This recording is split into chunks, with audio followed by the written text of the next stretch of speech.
بسم اللہ الرحمن الرحیم۔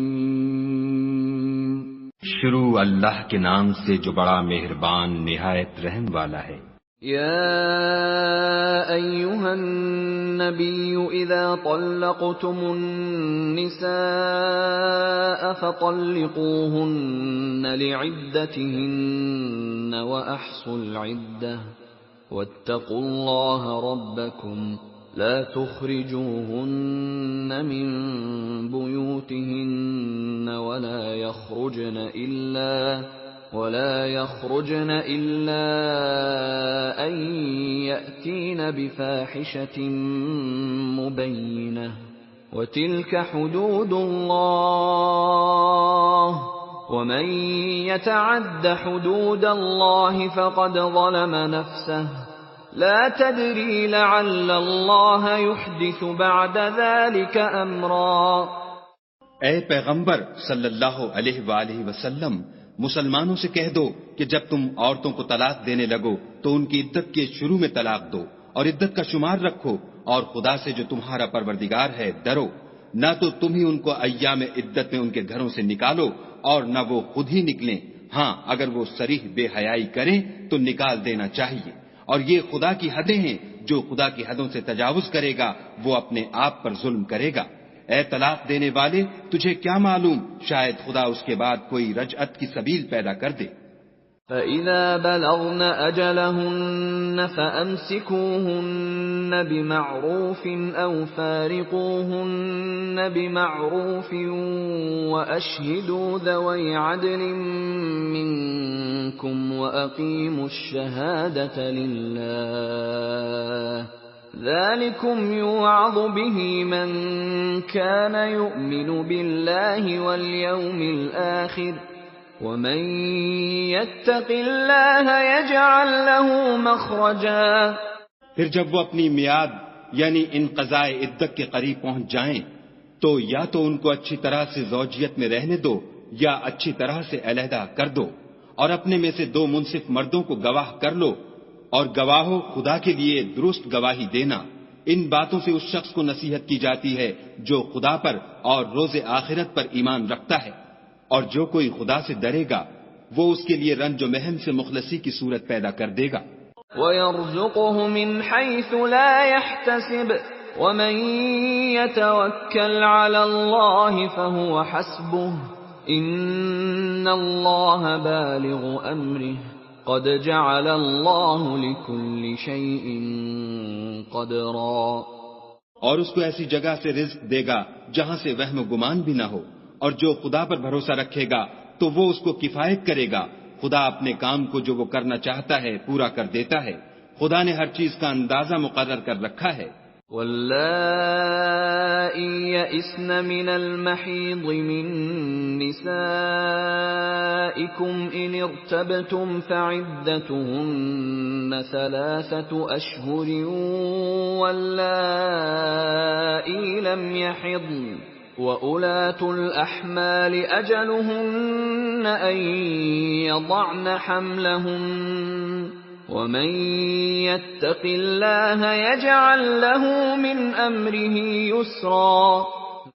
اور تمہاری مطلقہ عورتیں جو حیض سے نا امید ہو چکی ہوں، اگر تم کو ان کی عدت کے بارے میں شبہ ہو تو ان کی عدت 3 مہینے ہے، اور جن کو ابھی حیض نہیں آنے لگا ان کی عدت بھی یہی ہے، اور حمل والی عورتوں کی عدت وضع حمل یعنی بچہ جننے تک ہے، اور جو خدا سے ڈرے گا خدا اس کے کام میں سہولت پیدا کر دے گا۔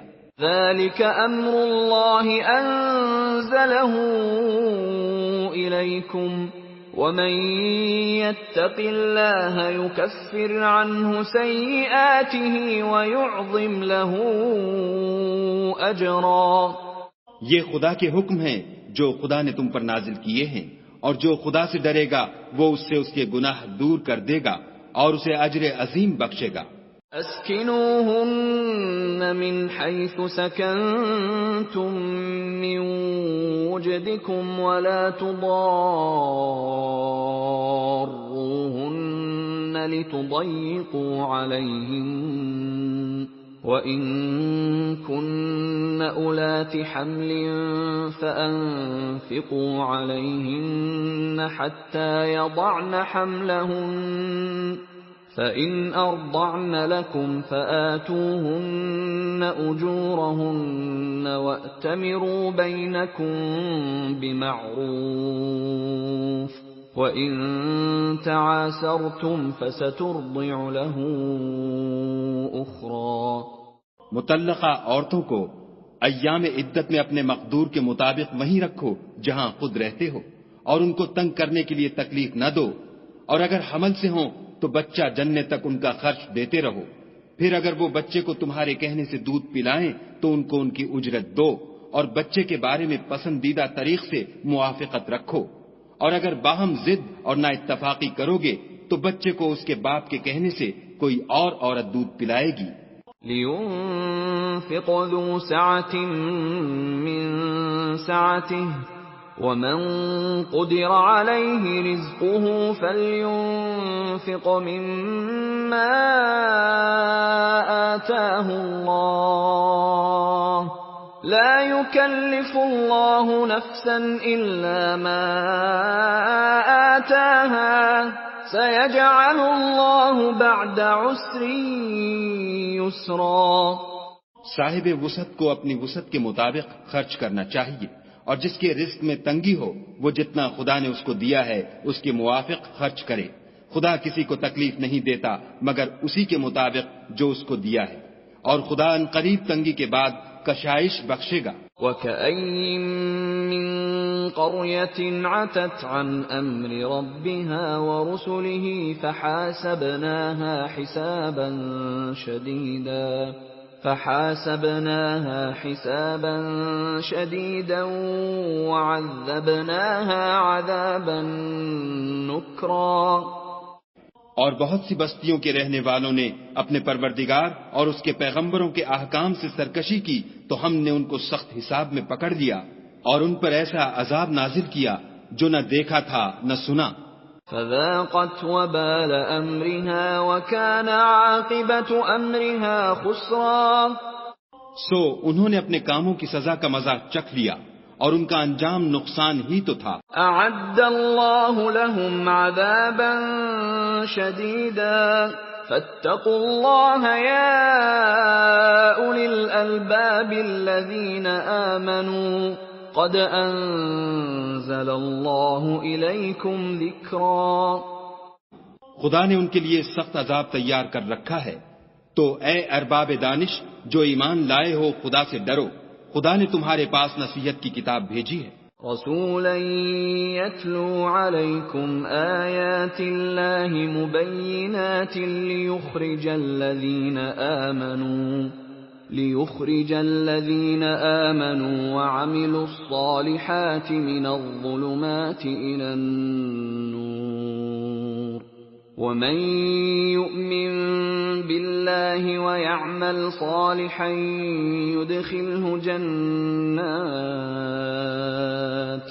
يُدْخِلْهُ جَنَّاتٍ تَجْرِي مِن تَحْتِهَا الْأَنْهَارُ خَالِدِينَ فِيهَا أَبَدًا قَدْ أَحْسَنَ اللَّهُ لَهُ رِزْقًا. اور اپنے پیغمبر بھی بھیجے ہیں جو تمہارے سامنے خدا کی واضح المطالب آیتیں پڑھتے ہیں تاکہ جو لوگ ایمان لائے اور عمل نیک کرتے رہے ہیں ان کو اندھیرے سے نکال کر روشنی میں لے آئیں، اور جو شخص ایمان لائے گا اور عمل نیک کرے گا ان کو باغہائے بہشت میں داخل کرے گا جن کے نیچے نہریں بہ رہی ہیں، ابد الآباد ان میں رہیں گے. خدا نے ان کو خوب رزق دیا ہے. اللہ الذي خلق 7 سماوات ومن الأرض مثلهن يتنزل الأمر بينهن لتعلموا أن الله على كل شيء قدير وأن الله قد أحاط بكل شيء علما. خدا ہی تو ہے جس نے 7 آسمان پیدا کیے اور ویسی ہی زمینیں، ان میں خدا کے حکم اترتے رہتے ہیں تاکہ تم لوگ جان لو کہ خدا ہر چیز پر قادر ہے اور یہ کہ خدا اپنے علم سے ہر چیز پر احاطہ کیے ہوئے ہے۔